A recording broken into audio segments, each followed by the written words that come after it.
pag-uusapan o pag-aaralan. Ang theme natin for the whole month of April is about encounter. What is an encounter? Alam natin kung ano yung encounter. Hindi ito yung encounter ng pulis at saka ng kriminal. No? Nagbabarilan. Hindi po yun ang ibig sabihin ng encounter. This pertains to encountering God. Ito yung nakatagpo mo ang Diyos. Nagkaroon ka ng personal na pakikipagtagpo sa Diyos. At sa Bible ay itinuturo po yan. How do you encounter God? Paano mo nakakatagpo ang Diyos? Yung presensya ng Diyos, paano mo siya nararanasan? Sa mga previous na pinag-usapan dito, may mga example na kung saan ay na-encounter nila si Lord. Ito ay si Pablo. He was on the way to Damascus City with an intention to arrest all those Christians who believe and serve Jesus Christ. At habang siya ay malapit na doon sa pintuan ng Damascus City, the Lord appeared to him through a dazzling and brilliant light. At halos siya ay mabulag sa liwanag na yun na pumaligid sa kanya at nahulog siya sa kabayo, kanyang sinasakyan. At ang sabi nung liwanag na yun, Saulo, Saulo, bakit mo ako pinag-uusig? At ang sabi niya, who are you, Lord? Sabi niya ganun. Sino ka baga, Panginoon? Ako si Jesus na iyong pinag-uusig. That was a personal encounter na isinir ni Paul. No? Kaya siya naging isang Christian. Ang religion niya ay Judaism. Ito yung itinatag ni Abraham, itinatag ni Moses na relihiyon. Nagtuturo ng patungkol sa tunay na Diyos. But it's not enough. Kailangang makilala si Jesus Christ ni Apostle Paul. At doon niya nakilala si Jesus sa buhay niya nang siya ay makatagpo ng ating Panginoon. At marami pang instances sa Bible na kung saan po, kapatid, ay nakaranas na makatagpo ang Diyos sa kanila pong buhay. At ngayon po ay meron din po tayong ibabahagi sa inyo na kung saan ay may dalawang lalaki na nakatagpo nila ang presensya ng Diyos sa kanilang buhay during the time na sila po ay nasa darkest moment in their life. Minsan, pinadadaan tayo ng Diyos sa mga madidilim na bahagi ng buhay natin, sa mga pangit na sitwasyon sa buhay natin, upang dalhin tayo doon sa kalagayang makatagpo natin ang Diyos sa ating buhay. At ito po ay masusupungan natin sa aklat ng mga gawa, Kabanata 16, talatang 25 hanggang talatang 31. Sapagkat ang topic na aking isi-share sa inyo is encountering God in worship. Yan ang topic na gusto kong ibahagi sa inyo, encountering God in worship. Sa aklat ng mga gawa, Kabanata 16, mula talatang 25, pakita po natin ang verse na yan. Nung maghahating gabi na, nag-pray sina Paul at Silas at kumakanta ng mga himno para sa Diyos. Nakikinig sa kanila yung ibang mga nakakulong. Maya-maya, biglang lumindol ng malakas at nayanig yung pundasyon ng kulungan. Biglang bumukas lahat ng mga pinto at nakalas ang mga kadena ng lahat ng mga nakakulong. Nagising yung guard at nakita niyang nakabukas yung mga pinto. Akala niya tumakas na yung mga nakakulong kaya hinugot niya ang patalim niya para magpakamatay. Pero sumigaw si Paul, "Huwag mong saktan ang sarili mo. Andito kaming lahat." Humingi ng ilaw yung guard at pumasok siya sa kulungan. Nanginginig siyang lumuhod sa harap ni na Paul at Silas. Dinala niya sila sa labas at tinanong, "Mga sir, ano ang gagawin ko para maligtas?" Sumagot sila, "Maniwala ka sa Panginoong Hesus at maliligtas ka, ikaw at ang iyong pamilya." Purihin ng Diyos sa pagkakabasa natin ng kanyang mga salita. So dito po, kapatid, ay papaano nakulong si Paul and Silas sa lugar ng Philippi o City of Philippi. Isa pong city ito sa Macedonia na parte po ng Greek countries. Ang sabi po kasi isang araw ay papunta sila sa lugar na kung saan ay magpipray si Paul at si Silas. Then mamaya-maya po ay meron pong isang babaeng kabataan na sinasapian ng masamang espiritu ng panghuhula. At itong batang babaeng ito ay ginagamit ng isang tao para kumita ng maraming pera sa pamagitan ng panghuhula. Nang dumadaan sila Pablo at Silas sa harapan ng babaeng ito, ay nagsabi siya at sinasabi niya na lingkod ng kataas-taasang Diyos ang mga taong ito. Sinasabi nila sa inyo kung paano kayo maliligtas. Maganda yung sinasabi noon pong manghuhula patungkol kay Pablo at kay Silas. Kaya lang, lagi niya itong ginagawa parati sa kanila. Kaya, para bang tawag dito, parang sa atin minsan, di ba? Parang tayo ay at ease. Hindi tayo mapakali doon sa ginagawa ng babae na salita ng salita. Tuwing masasalubong sila, narito ang mga lingkod ng Diyos na nangangaral ng daan ng kaligtasan. Sa kalsada po yun. So, ang ginawa po ni Apostle Paul ay hinarap niya yung babae at sinabi niya sa espiritu na gumagawa dito, sa pangalan ni Jesus Christ, inuutusan kitang lumabas sa babaeng ito. At pagkatapos nun ay lumabas ang espiritu ng panghuhula o spirit of fortune telling doon sa babae. At nang ma-realize noon pong amo ng babae na wala na siyang pagkakakitaan dahil lumabas ang masamang espiritu ng panghuhula, ay pinaaresto niya si Pablo at si Silas. At ginawan po ng istorya na sila'y nanggugulo doon sa lugar ng Philippi. Mga Hudyong nanggugulo, kaya dinakip sila. So nakita ho natin yung mga panghuhula dyan sa Quiapo. Nanghuhula sila sa pamagitan ng masamang espiritu. Sasabihin, akin na ang palad mo. Diba? At babasahin yung sa palad mo. O kaya naman, bolang kristal. O kaya sa pamagitan ng tarot cards, nanghuhula sila.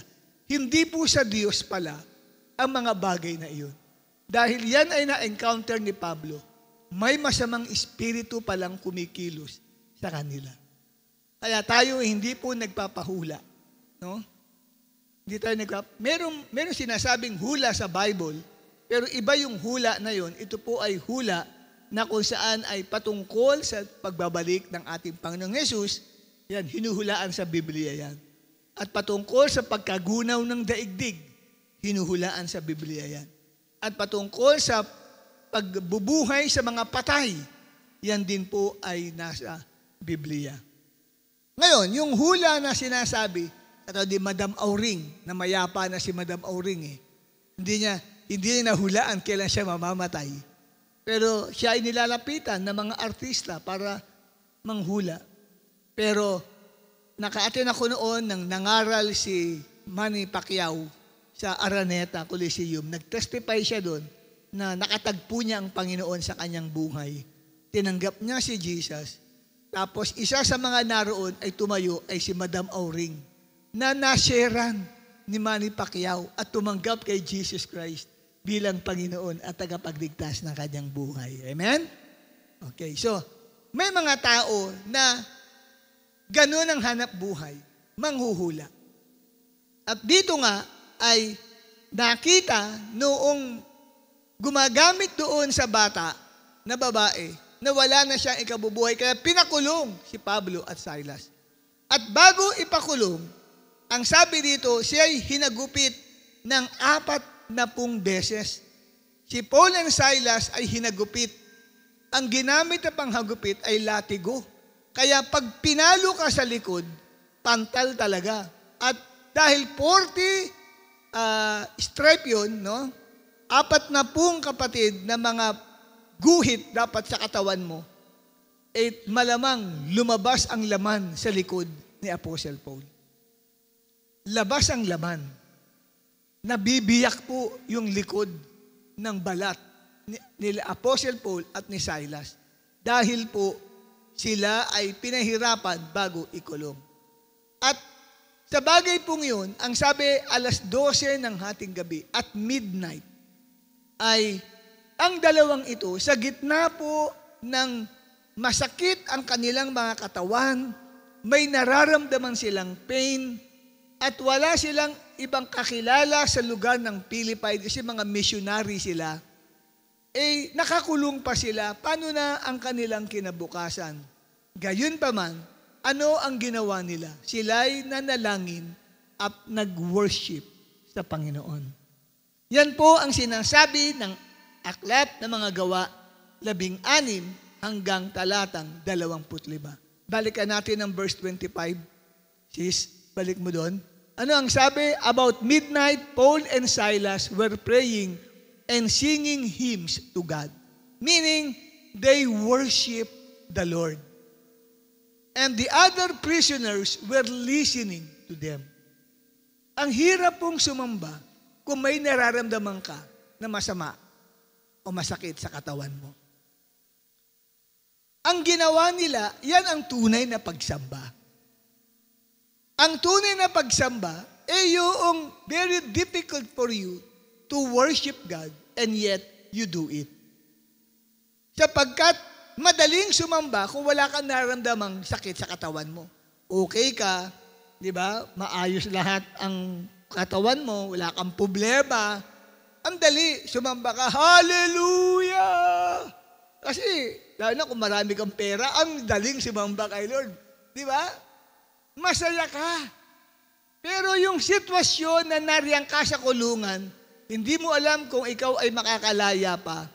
At pagkatapos ay sugatan ka pa, marami kang nararamdaman, tumutulo ang dugo sa likuran mo, namamaga ang likod mo, very painful, at then sasamba ka, aba kapatid, ibang klase na yan.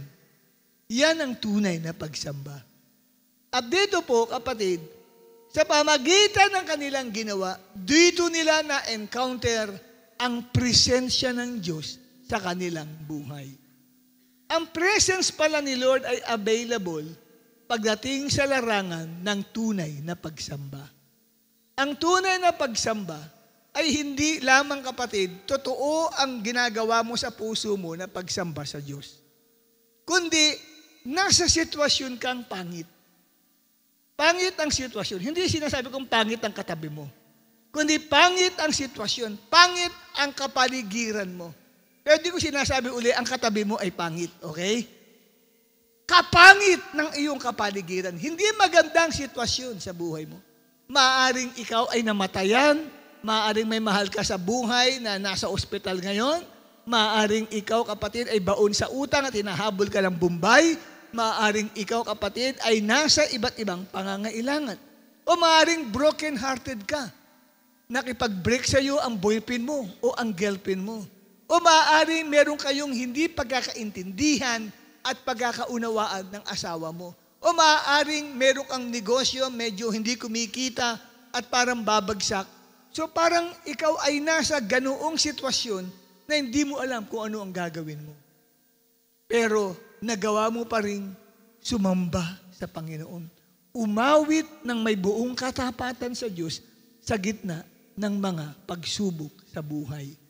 Yan po ang tinatawag sa Bible na worship that you can encounter God. Pagsamba na makakatagpo mo ang Diyos sa iyong buhay. Sapagkat ang tunay na pagsamba, kapatid, ay napaka-importante sa anumang sitwasyon ng buhay. Ready ka na umawit para sa Panginoon.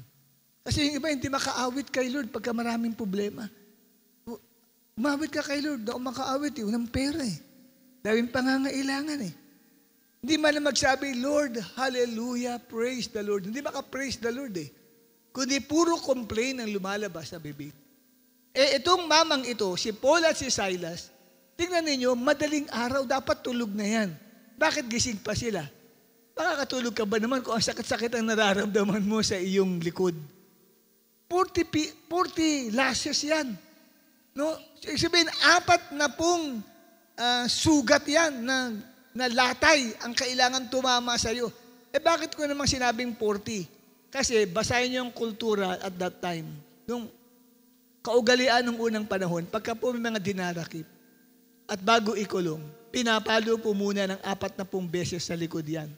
At ang pamalo po niyan, hindi po maliit na patpat lang, kundi latigo, ginagamit po nila. At pag pinalo ka talaga, hindi po parang ganun lang. Talagang palo talaga. Pak! No? Kaya, ikaw, paluin ka ng 40 times. Huwag lang ganyang kalita bata. Yung malaking tao at malaking katawan ang papalo sa'yo ng 40 times pag hindi madurog ang likod mo. Imagine ninyo ang sitwasyon ni Paul at ni Silas. Nasa ganung kalagayan. Ikaw naman, maaring ayos ang pakaramdam mo sa likod mo, pero may dinadaanan kang problema sa buhay. Maaring may mabigat kang pagsubok sa buhay. O pwedeng nawalan ka ng trabaho. O pwedeng sumakabilang bahay ang asawa mo. O pwede kapatid na hindi ka na makakapag-aral next semester dahil sabi ng magulang mo, wala na raw silang itutustos pa para sa iyo. O hindi makapagpadala ang anak mo na nasa abroad dahil nagikipit din. Ikaw nangangailangan ka rito sa Pilipinas. Ilarawan mo yung ganong sitwasyon. And then, magagawa mo ba sa loob ng kwarto mo na ikaw ay umawit at sumamba sa Diyos? Magagawa mo bang dumalo pa rin sa ganitong pagtitipon para sumamba sa Diyos? Nasa mabigat kang problema. Lalo na ang anak mo ay nalalaman mo nasa ospital at nag-aagaw buhay. Magagawa mo pa rin bang sumamba sa Panginoon? Maaaring sabihin mo, sa bahay na lang ako. Doon na lang ako. Iiyak na lang ako doon. Aatin ka pa ba sa ganitong pagtitipon? Tandaan niyo po, ang tunay na pagsamba ay naipapakita yan sa oras na nasa kagipitan o kadiliman ang buhay po natin. Na bagamat pangit, hindi maganda ang pinagdadaanan natin sa ating buhay, pero nagagawa pa rin nating magpuri, sumamba at maglingkod sa ating Diyos na buhay. At ano ang pwedeng ibunga ng tunay at matapat na pagsamba sa Diyos? Ito po ang tinatawag nating encounter in worship. Gusto niyo bang makatagpo ang Diyos sa buhay niyo?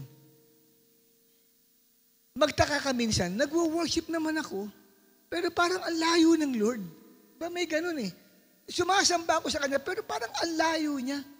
Parang hanggang bubungan lang yung abot ng aking pagsamba sa Kanya. Hindi ko siya maramdaman sa buhay ko.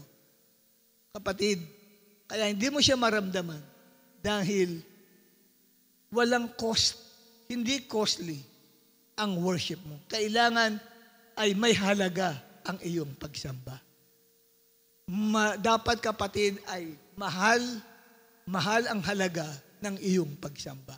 Katulad ng ginawa ni Paul and Silas, napakamahal ng kanilang pagsambang ginawa. Bakit mahal? Aba, very painful ang naramdaman nila sa katawan nila.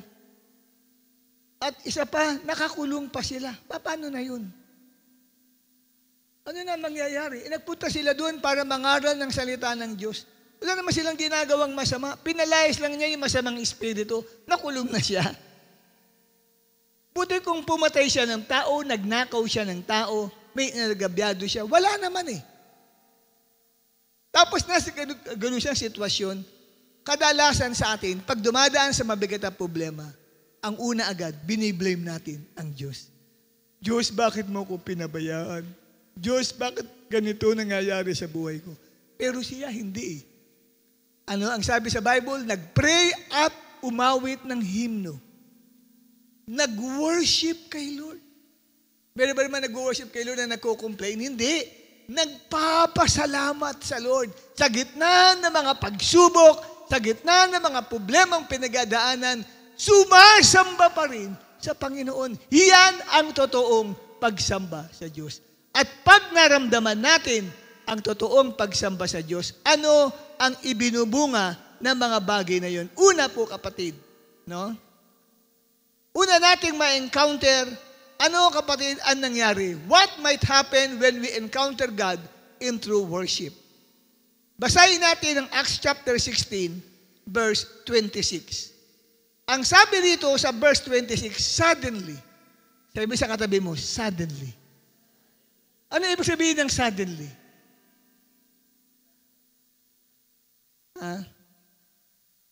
Suddenly. Ibig sabihin ng kapatid ay surprisingly. Hindi mo inaasahan. Surprisingly, there was an earthquake. Dumating, kapatid, ang lindol. Hallelujah. Malagang bagay na maintindihan natin yan. Ang sabi ng Acts 16 verse 26, suddenly there was such a violent earthquake that the foundations of the jail were shaken. Nagkaroon ng malakas na lindol. Nang sila'y umaawit, sila'y sumasamba sa Diyos, nagkaroon ng malakas na pag-uga. At kapatid, ang earthquake is a manifestation of God's presence. Alam niyo po ba na ang lindol ay kapahayagan ng presensya ng Diyos?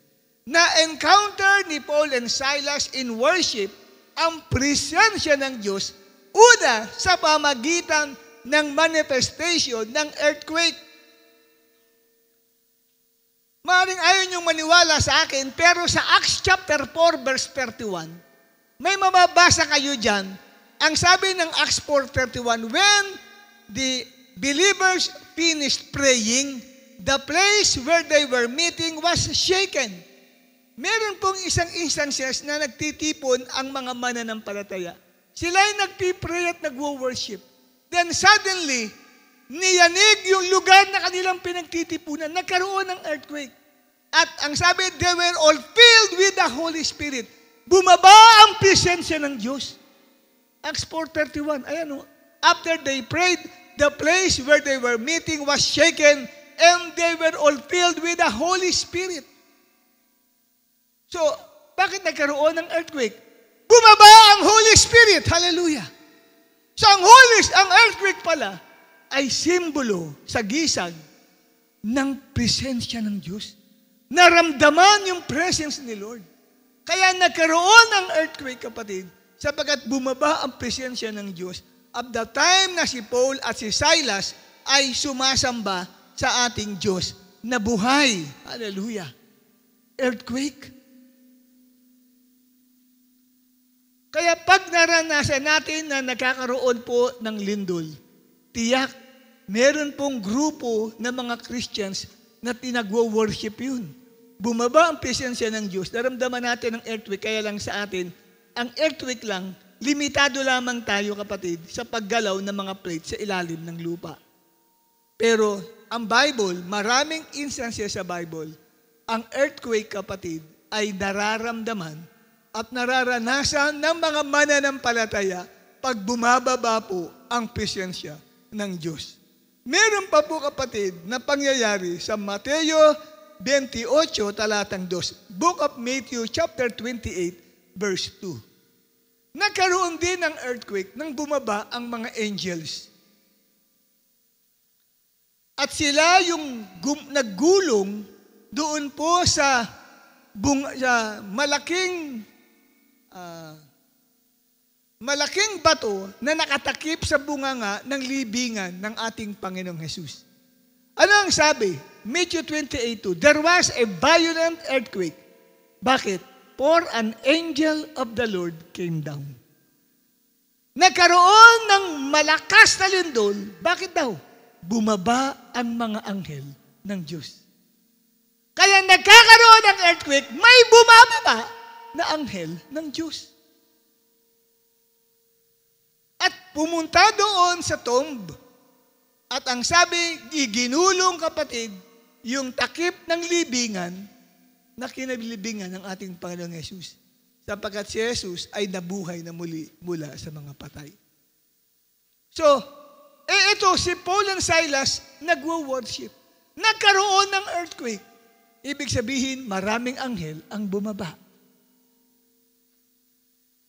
Pag pala ikaw ay sumasamba sa Diyos, pero hindi yung sumasamba na okay ka lang ha, wala akong problema, marami akong pera, maayos lahat ang kalagayan ng anak ko, no problem at all, hallelujah. Hindi ganun. Kundi, grabe ang problema sa buhay. Nagagawa pa rin magpuri sa Diyos. Maraming anghel ang bumababa. Bumababa pati ang banal na espiritu. Naintindihan niyo po?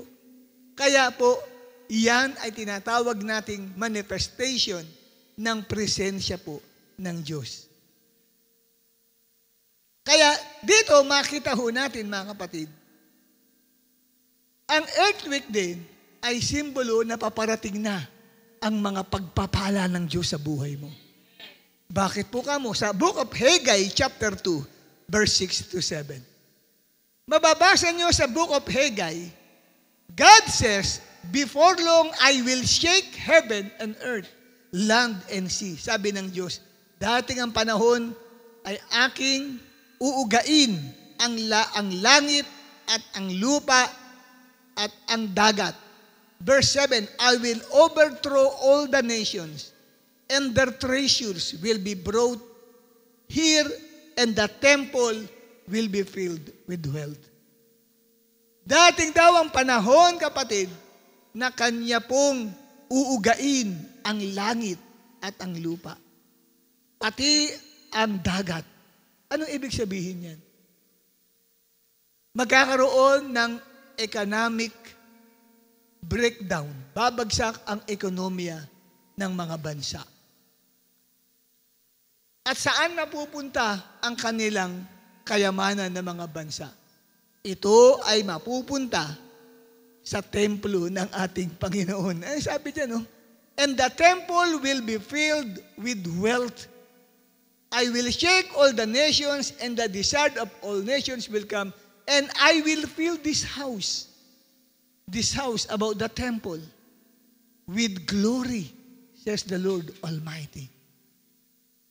So, yung earthquake, manifestation ng presensya ng Diyos, parating ang pagpapala ng Diyos. Kaya, nung si Paul and Silas ay nagwo-worship, nabasa natin, suddenly, an earthquake came. I-meditate natin, bakit kaya nagkaroon ng earthquake? Nagpuri lang sila. Ngayon, tingnan mo kapatid, ano ba ginamit ang earthquake? Sa ibang version ng Bible, pag merong bumababang anghel, nagkakaroon ng earthquake. Pag po bumababa ang Holy Spirit, nagkakaroon ng earthquake. Pag po may paparating na pagpapala sa mga anak ng Diyos, bumababa ang earthquake. Kailan ba bumaba ang earthquake? Nang nagpuri at sumamba si Paul and Silas during that time na mabigat ang problema nila sa buhay. Kaya kayo na dumadaan sa problema nyo sa buhay, sumamba kayo sa Diyos. At tunay kapatid na ang pagpapala ng Diyos ay bababa sa buhay mo.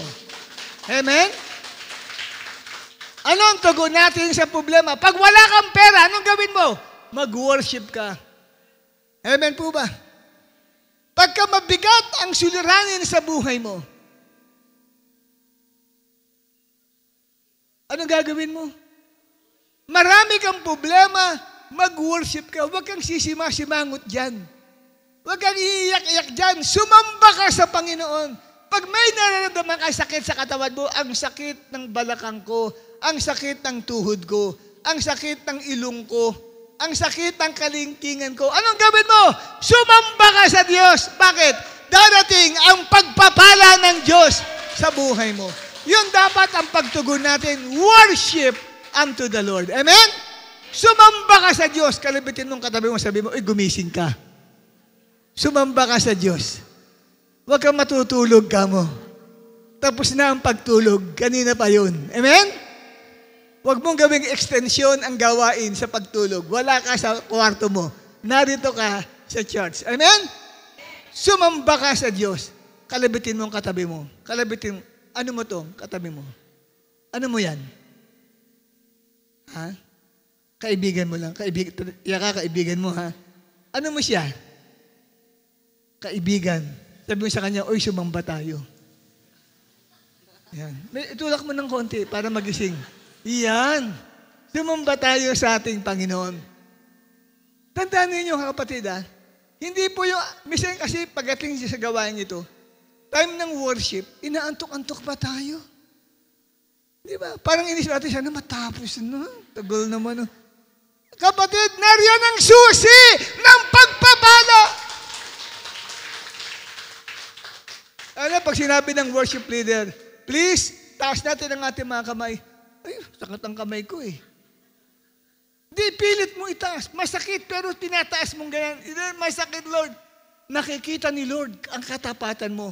Kapatid, bababa ang anghel ng Diyos. Magdadala ng blessing para sa iyo. Alam mo ba yon? Na habang nagwo-worship ka, may mga anghel na panig-panaog mula sa langit, nagbababa at naghahantid ng blessing sa iyo. Para mga grab driver, no? Na merong kapatid na dinadalang pagpapala ang Diyos sa iyo. Amen? Ano ang ikalawa, kapatid? Ayan. Ang ikalawang nangyari na resulta ng kanilang pagsamba, pagkatapos, kapatid, na nagkaroon ng earthquake, ano ang sabi? At once, all prison doors flew open. Lahat ng mga pintuan ng kulungan ay nabuksan. So, ibig sabihin, nakasara yun. Pintuang bakal po yun. Nakasara. At maaaring tinalian ng tanikala. Nakatali maigi para hindi makatakas ang mga bilanggo. At tiyak mahigpit ang pagkakatali. Bakal din ang ipanamtali doon sa mga pintuan ng kulungang yun. Pero nang sumamba sila, kapatid, nagkaroon ng lindol at bumukas ang lahat ng pinto. Ikaw, bago ka pumunta rito, anong feeling mo? Mukhang sarado lahat ang pintuan para sa iyo. Lahat na lang ng katukin mo na pinto sa buhay mo. I'm referring to a metaphoric doors. No? Metaphoric. Ibig sabihin, spiritual doors. No? Itong aking pinaliliwanag ngayon. Bagamat literal na pinto ang bumukas, binibigyan ko ito ng spiritual message. Okay? At feeling mo ngayon, bago ka pumunta rito, sarado ang lahat ng pintuan. Lahat ng katukin mo. Ibig sabihin, marami ka ng inaplayang trabaho, hindi ka natatanggap. Nagtatry ka na makapag-apply ng abroad, wala pa rin nangyayari. Nagtatry ka na mag-start ng business, sarado pa rin ang pinto para sa iyo.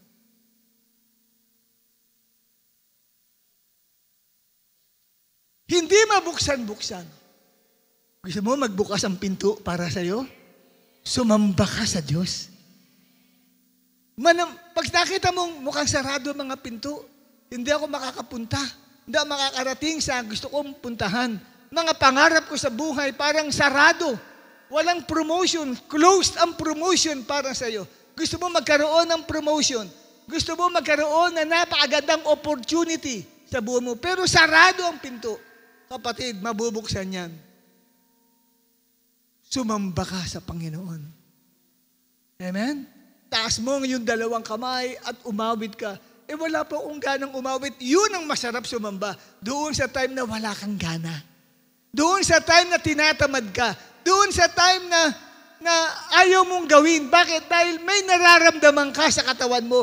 Dahil may mga problema kang pinagdadaanan. Yun ang masarap sumamba sa Diyos. Dahil yan, kapatid, ang pamamaraan upang magkaroon ng lindol at dahil doon bubukas ang lahat ng pintuan na pinagsarhan sa iyo ng kaaway. Amen? Mabubukas ang lahat ng pintuan. Magkakaroon ka ng bagong work. Sino dito nangangailangan ng trabaho? Taas ang kamay nangangailangan ng trabaho. Gusto niyo magkaroon kayo ng work, bagong work, new work. Wala po ba rito? Wala. Sige po kayo mahiya, kapatid. Sayang. Kasi pagtaas mo ng kamay, nakikita ni Lord yan. Ayaw mo eh. Bibigyan ka na sana ng bagong work ni Lord. Ang laki pa man din ng sahod. Ikaw na nawalan. Sayang. Huwag kayo mahihiya. Amen? Basta manampalataya lang kayo. Naalala ko nung ako nasa Baguio City. Nag-speak sa isang pagtitipon doon ng mga mananampalataya. Kadalasan mga metodista ang mga nandoon. Nag-preach ako. Biglang may sumagi sa akin. Sino sa inyo rito ay gusto makapasa sa board exam? Ba may ayaw pang tumaas? Meron pa na nag-take ng board exam doon. Ayaw magtaas pa ng kamay. Kung hindi pa napilit ng katabi, hindi pa magtataas ng kamay. So pinilit siya. Ayaw pa niya. Nag-declare kami. Tapos yung pala 1 week after nun, lalabas ang resulta ng board exam. Taga Norte, taga Isabela. Nung lumabas yung resulta, nag-message sa akin, sabi niya sa akin, Pastor, nakapasa po ako sa board exam. Ano yun? Low years board exam yun. Nakapasa siya. Sabi niya, praise God, buti na lang po. Pinilit ako nung katabi ko, itaas ang kamay ko. Nahihiya pa ako. Kasi bakit? Minsan, prophetic yun eh. Minsan tao, awa talaga ng Diyos. Maawain lang talaga siya. Sabi sa katabi, maawain lang talaga ang Diyos eh.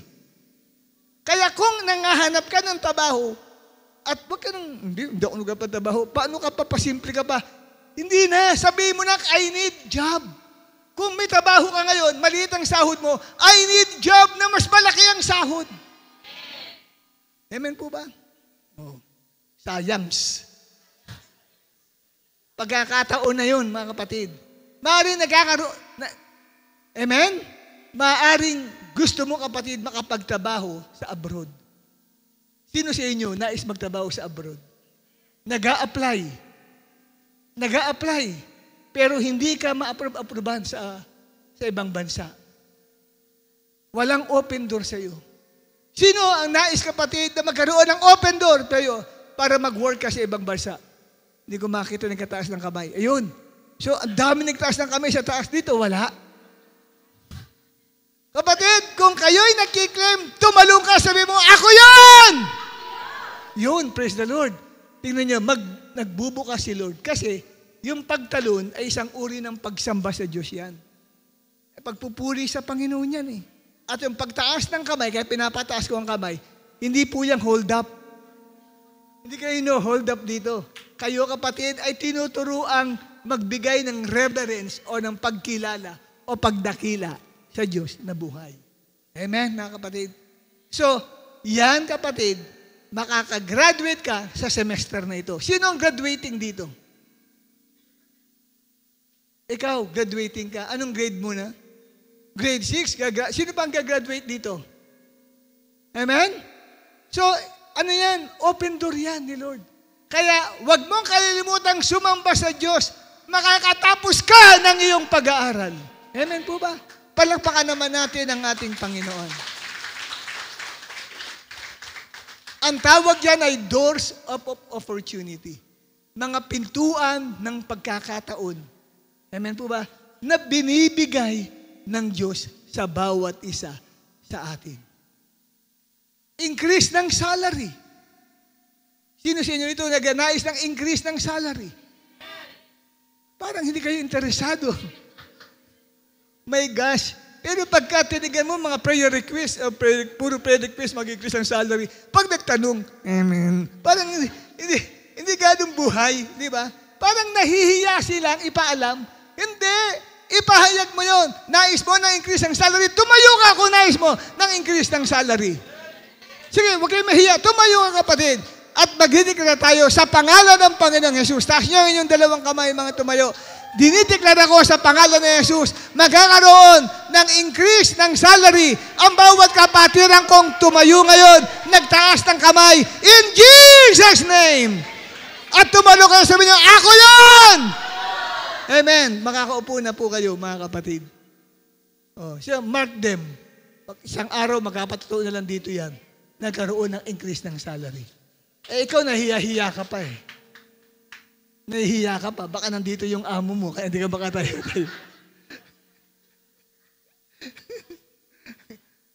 At least makita niya, baka makonbikta siya. Increasean ko nga to. Increasean ko nga to. Ha? Tumayo, increasean ko to. Yung siya, hindi, pag sinabi, ako, bossing, hindi mo ako in-increasean, hindi ka tumayo eh. Di ba? Yun ang tumayo. Sinabi ni Bishop na tumayo. Tumayo. Pinanghawakan niya. Amen, kapatid? And hindi lamang po, kapatid, ang nangyari, una, nagkaroon ng earthquake. Ang sabi sa Bible, violent earthquake came. Second, all at once, all the doors opened. Hindi isang pintuan lang ang binuksan. All the doors, lahat ng pintuang nakasara sa buhay mo ay binuksan. Grabe yung blessing aapaw sa buhay mo. Amen po ba? Worship lang kay Lord. Ganyan ang ginawa ko eh. Nung kami naghihintay, kami po na-stranded sa Dubai Airport. Grabe ang baha maging sa loob ng airport. Kaya yung mga eroplano hindi po mapaandar dahil po sa baha. Mismo yung tarmac, baha eh. Kitang-kita po namin mismo yung baha doon. Dinaanan po namin mismo. Buti nga nakalapag yung airport namin from Qatar to Dubai. Pinayagan lumapag kahit baha. Kasi 1 oras na kami sa taas.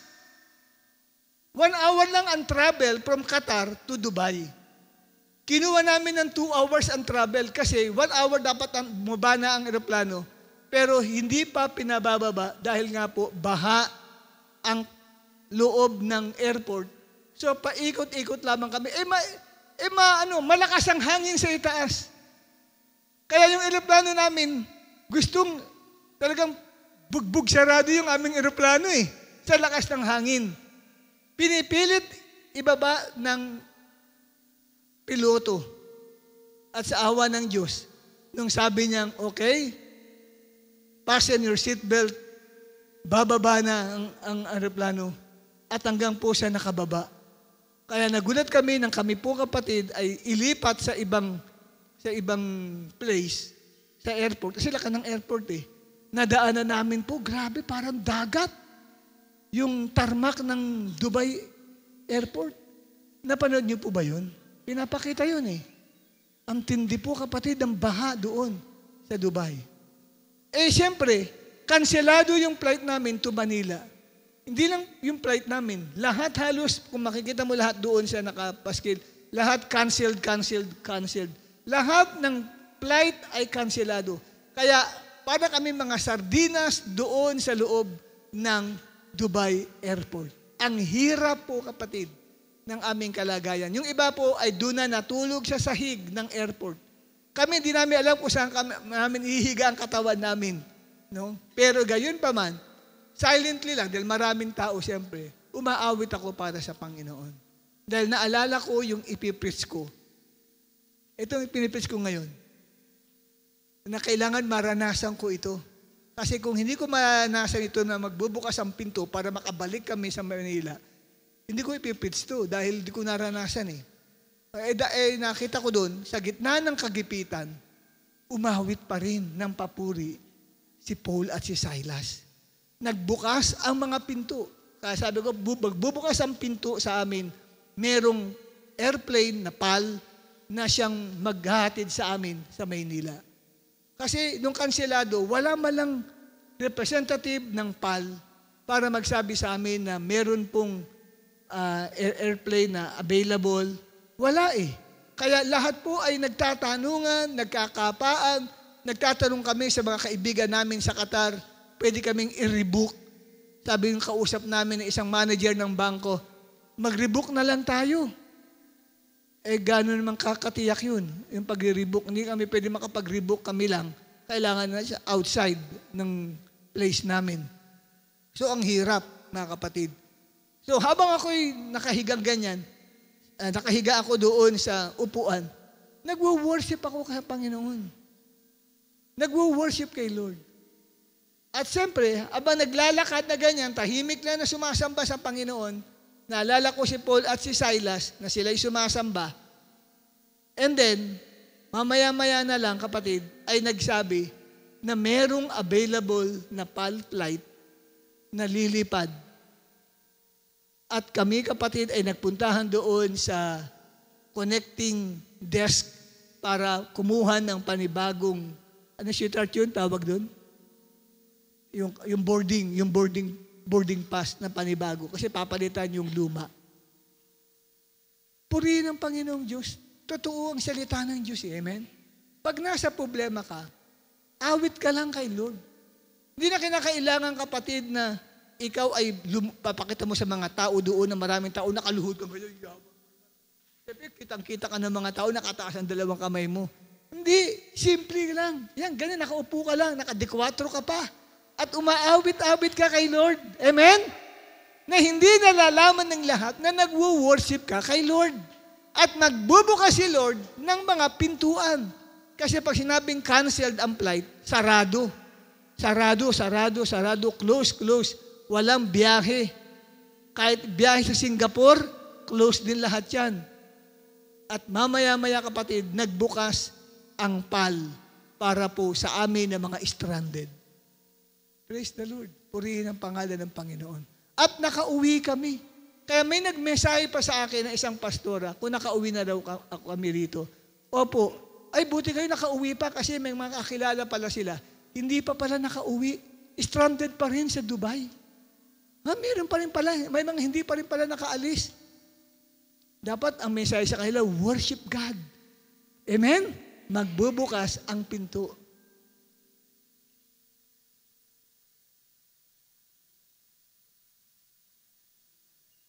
Next natin, pagkatapos ng doors opened, and, anong sabi? And chains fell off the prisoners. Ang mga, ano sa Tagalog ang chains? Ang mga kadena ay mga naputol na gumagapos sa mga bilanggo. So, ang mga bilanggo, hindi lamang sila, kapatid, ay nakandaduhan ng pintuan ng kulungan. Sila rin ay may mga nakataling kadena sa kanilang kamay at sa kanilang paa. Nung pagkatapos nilang, during time na nagwo-worship, napatid pati ang kadenang bakal sa kanilang paa, pati sa kanilang kamay. Wow, grabe. Chains were broken and loose. Yan ang ikatlong ibinubunga ng pagsamba sa Diyos. Yung pong chains, yan ay symbolic ng mga bagay na gumagapos sa buhay natin. Ano ang gumagapos sa buhay mo? Nakagapos ka ba sa problema? Nakagapos ka ba sa sakit at karamdaman? Nakagapos ka ba sa post-life trauma sa buhay mo? Dahil dyan, ikaw ay naging man or woman hater? Naging man hater ka? Dahil sa trauma na nasawi ka sa pag-ibig? Naging man hater ka ba? Dahil sa past experience mo? Kaya sabi mo, ayaw mo nang mag-asawa at ayaw mo nang muling umibig pa? Ang tawag dyan ay may UTI ka. Anong ibig sabihin yun? Umibig tapos iniwan. Diba? Diba? UTI. Umibig, U. Tapos letter T. Ay iniwan. Kaya may UTI. Di ba? Nakagapos ka ba sa bisyo? Nakagapos ka ba sa masamang ugali? Nakagapos ba ang buhay mo sa masamang loob? O nakagapos ka ba sa sumpa? Dahil hindi umuunlad ang buhay mo, kahit anong pagsisikap ang gawin mo, laging nabibigo ka sa mga pangarap mo sa buhay. Ibig sabihin, nakagapos ka sa sumpa. Ano ang pamaraan para makalag ka sa pagkakagapos? Nakagapos ka ba sa kasalanan? Meron kang habitual sin. Araw-araw mo laging nakukumit. Gusto mong makalaya. Imagine ninyo yung isang tao, kapatid, na yung kadena, nakapulupot sa kanyang katawan, hindi siya makahulagpos. Hindi siya makaalis-alis doon. Para nakatali yung kadena sa buong katawan niya. Gapos siya eh. O may masamang espiritong lumulukob sa iyo. Kaya minsan, hindi ka ma-spelling ng mga kasama mo sa bahay. Kasi yung ugali mo, pabago-bago. Nakangiti ka, mamaya-maya, parang simangot ka na. Hindi nila alam kung ano ba nangyayari dito. Mukhang sinaniba na ata ito. May sapi na ata itong ano. Di ba? May ganun. Gusto mong mabago ang buhay mo, pero hindi. Parang hirap na hirap ka. Ano ang susi? Sumamba ka sa Diyos. Napakahalaga na ikaw ay makalaya. Katulad na nangyari kila Paul and Silas. While they were worshiping, suddenly, an earthquake came. Then, the doors of the jail were opened and chains were loosed. Yung chains na yun, kapatid, na gumagapo sa buhay mo, ay mapuputol sa oras na ikaw ay sumamba sa Diyos from the bottom of your heart. Lalo na sa sitwasyon, ang hirap sumamba sa Panginoon. Mababago ang buhay mo. Kasi bababa ang presensya ng Diyos sa iyo. Pag uwi mo, matino ka na. Amen? Sabi mo sa katabi mo, pag uwi mo, matino ka na. Amen po ba? Nabago na ang buhay mo. Dati, di ka ma-spelling eh. Di ba? Okay ka lang kanina, mamaya iba na timplada. Di ba? At ikatlo, kapatid, na, ikaapat na pala. Ang sabi rito,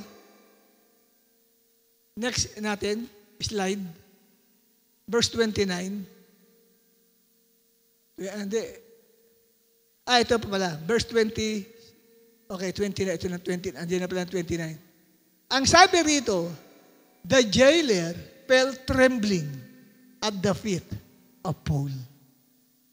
Aba, nanginig ang tuhod noon pong jailer. Yun ang ikaapat na manifestation. Ano yan? Manifestation ng fear of the Lord. Pag po ang presensya ng Diyos na encounter mo, ay nako kapatid, magkakaroon ka ng fear of God sa puso mo. Katulad ng naranasan ng mga ancient Israelites nang ma-encounter nila ang presensya ng Diyos. Silang lahat ay nasa ibaba ng bundok ng Sinai. And then ang Diyos, yung presensya niya bumaba sa taluktok ng bundok ng Sinai sa pamamagitan ng napakalaking apoy. At yung mga tao na yun ay talaga namang nagtrembling ang kanilang mga tuhod sa takot dahil po sa matinding presensya ng Diyos. Bakit nagtitrembling? Kasi feeling nila, hindi sila karapat-dapat na humarap sa Diyos. Manginginig ka talaga pag naramdaman mo ang presensya ng Diyos.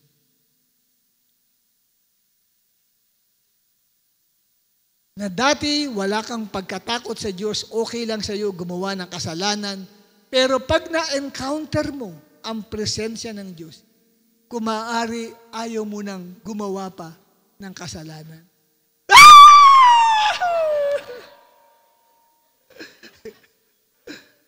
Magsisigaw ka. Naalala ko, 1980, 87 ba yun? 88. Ang gawain natin ay dito pa dati sa tabi ng FEU Hospital nung araw. Diyan sa Moraita.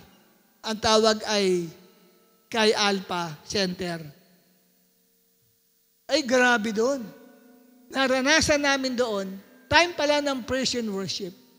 May mga nagsisigawan na, hiyawan, talagang sa harapan mismo nakaupo. Mga first time lang yun, mga yun. First time lang nilang dumalo. Makikita nyo talagang, naghihiyawan doon. Tapos mamaya nagpapatira pa na sa harapan.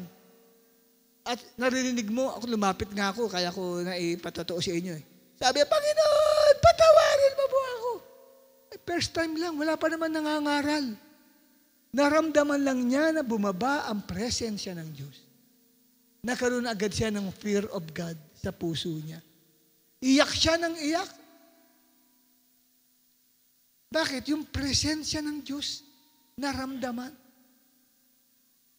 Nakakilala sa Panginoon yung tao.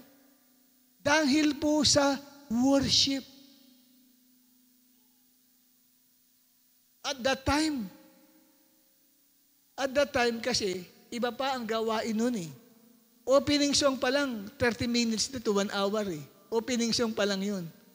Kasi pag opening song, may ministering na doon sa opening song. Nag-iiyakan na yung mga tao, pati mga first time. Hindi pa naman nag-pitch. Hindi naman altar call yun. Opening pa lang yun. Makikita mo, lumuluhod na yung mga first time. Di ba mga first time kayo? Nag-iiyakan na. At pag pinakinggan mo, anong sinasabi? Patawarin mo ako, Lord. Di ko na uulitin ito. Paano? Wala namang binubulong sa kanya. Kasala ka. Wala eh. Bumaba ang presensya ng Diyos. Pag bumaba ang presensya ng Diyos, yung maalala mong kinagawa mo araw-araw, Lord, ayoko na. Hindi ko na sa gagawin. Kaya ang totoo, pagka ganun, di na kailangan ng preaching. Wala nang preaching yun. Nangungusap na si Lord sa puso ng tao. Ano ba ang purpose ng preaching? Pangungusap sa puso ng mga tao. Amen? Nung nangungusap na, hindi na kailangan ng preaching. Kaya tuloy-tuloy ang praise and worship na yun. Nakalibre na kami nun. Hindi na kami magpapapagod pa para mangaral. Ang Holy Spirit na nag-preach through worship. Nangungusap na siya sa puso ng mga tao. How? Na-miss ko yung pangyayaring yan. Sa Kai Alpha na yun. Sino yung mga dati nung araw na nakakasama namin sa Kai Alpha Student Center? Taas ang kamay. Ayan. May mga ilan dito, no?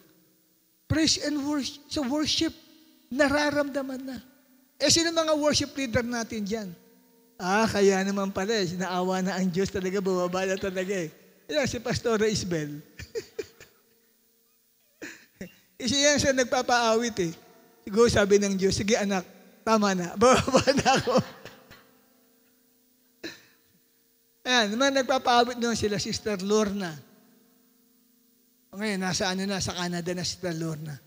So, nararamdaman yung presensya ng Panginoon.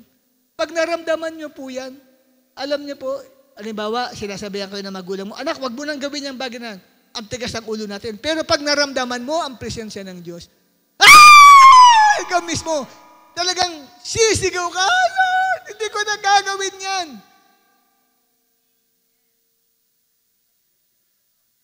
Kaya marami na bago ang buhay, hindi sa preaching sa worship. Pinatotoo ko yan sa inyo, marami sa atin dito sa church na bago ang buhay, hindi time ng pangangaral, kundi time ng worship na change ang buhay. Born again. Ano sabihin? Ang born again kasi hindi siya relihiyon eh. Karanasan siya ng taong naka-encounter sa Diyos na buhay. Amen po ba, kapatid? Parang si Isaiah, nang makatagpo niya ang presensya ng Diyos. Sabi niya, ako ay isang taong makasalanan, napakarumi ng aking bibig. Tama lamang na ako'y parusahan. Kasi na-encounter ni Isaiah yung presensya ng Diyos. I am a man of unclean lips. Ang dumi ng bibig ko. Sige nga, kung sabihan ka ng ang dumi ng bibig mo, kasabunutan ka ng katabi mo. Huwag kang hahatol ng ganyan. Don't judge. Di ba? pinagtatanggol natin ang sarili natin, pero pag naramdaman mo ang presensya ng Diyos at bulungan ka niya, anak, ang dumi ng isip. Wah! Iyak ka talaga.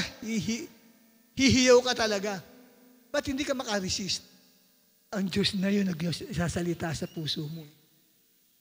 Pero kung tao lang, pwede. Ang preaching lang na ito, wala, mag-resist kayo.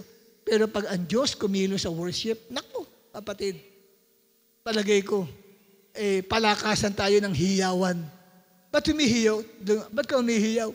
Kasi, sabi ng Diyos, wala, di ko na masabi. No? Kasi nga, kinakausap ka na ng Panginoon. And, yung fear of the Lord will lead you to a personal conviction that you need Jesus in your life. Kailangan mo si Jesus, katulad na naranasan ng jailer. Nung nanginginig siya, sinabi niya kay Paul and Silas, mga sirs, anong gagawin ko para ako maligtas?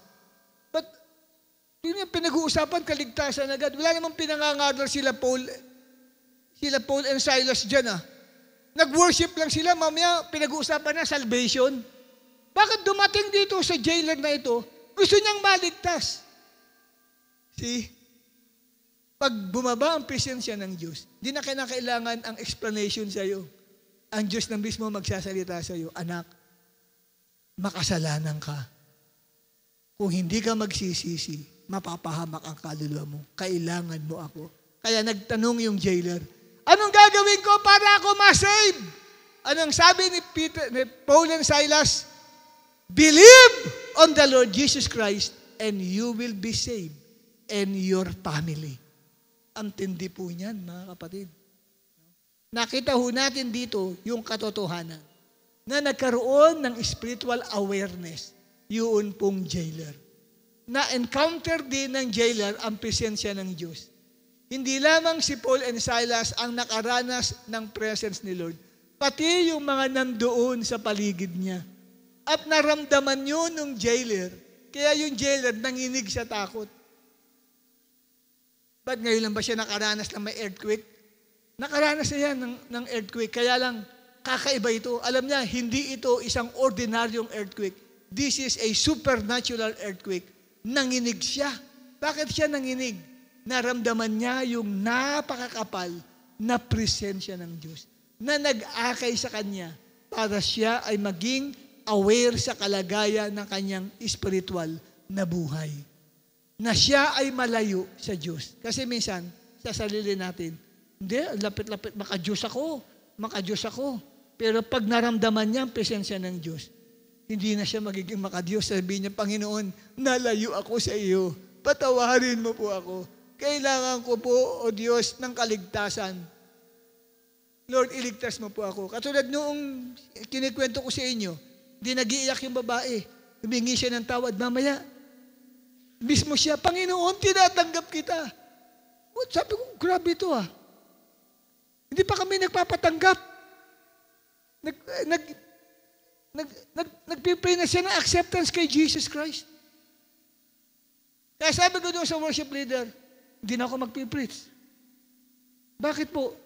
Tumatanggap na yung bago No need na to preach. Tuloy na natin praise and worship. Kaya natapos ang gawain sa praise and worship.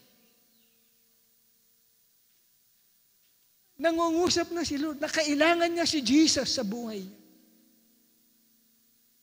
Yan po nagagawa ng worship. At ito, alam ko para sa lahat ng mga member ng praise and worship team dito. Kapatid, napaka-importante ng praise and worship. Yung presensya ng Diyos pag bumabayan sa kalagitnaan natin. Lahat ng first-timer, lahat yan kapatid ay tatanggap kay Jesus Christ. Hindi na kinakailangan pa ng preacher para please repeat after me this prayer. No need. Diyan mismo, tumatanggap na yan. Pakinggan mo lang yan pag umiiyak na yan. Tinatanggap kita, Jesus. Ang tanong, saan niya natutunan yun? Yung nga, yung babae na nag-iiyak, nag-isip ako nung una, saan niya natutunan ng pagtanggap? First time nga lang nung tao. Holy Spirit nagsasalita sa puso ng tao. Amen, mga kapatid? Yan ang isa sa napakagandang bagay. Ang pangungusap ng Diyos sa atin through worship.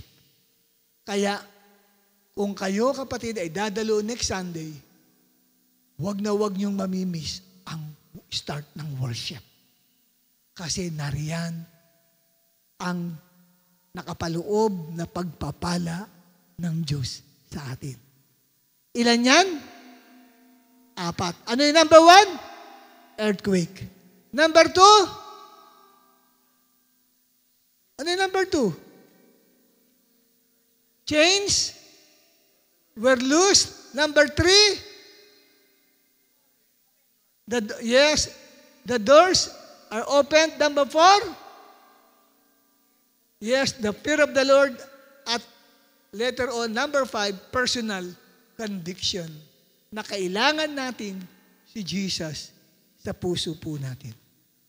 So yan po kapatid, ang tinatawag natin na resulta o bunga ng tunay na pagsamba. Kailangan natin ng presensya ng Diyos. Kaya, noong time namin, 1987, hindi pa tao marami sa inyo. Kahit hindi mo i-follow up ang isang first time, babalik. Bakit? Na-meet niya si Lord sa worship. Na-encounter niya si Lord sa worship eh. Wala pa noong mga cell group. Wala pang cell leader nun. Pero bumabalik. Bakit? Na-encounter si Lord sa worship. Na born again through worship. Amen? How I wish mag-manifest yun sa gawain po natin sa susunod na mga Sundays. Grabe. Hallelujah.